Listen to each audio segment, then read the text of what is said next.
La grossesse, en fait, provoque un bouleversement du point de vue veineux pour trois raisons principales. La principale raison est qu'il y a une inondation hormonale par la progestérone.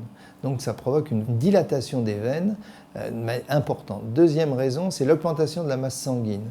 La masse sanguine double chez la femme quasiment lors de la grossesse. Et la troisième raison, c'est la compression par l'utérus des veines profondes, des veines du petit bassin.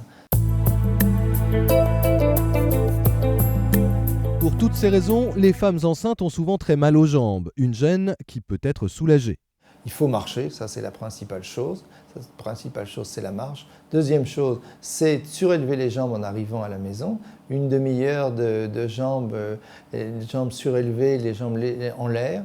Et la douche froide en se massant les jambes de la cheville vers la racine du membre. Voilà. Et là, on aura un effet antidouleur. Pour beaucoup de femmes enceintes, les problèmes veineux s'accentuent au cours de la grossesse, jusqu'à provoquer des varices, c'est-à-dire des veines dilatées dans lesquelles le sang circule mal. Mais même enceinte, des traitements existent. Les bas de compression sont le traitement de base incontournable de la maladie veineuse. Les vénotoniques sont des antidouleurs efficaces sur les formes débutantes de la maladie veineuse. Les crèmes avec des vénotoniques ont une qualité principale, c'est qu'elles obligent la femme à se masser et en se massant la jambe de la décongestionner. On sait que cette maladie va régresser lors du retour de couche. C'est pour ça que c'est important de traiter, de comprimer les varices de façon à freiner l'évolutivité de la maladie.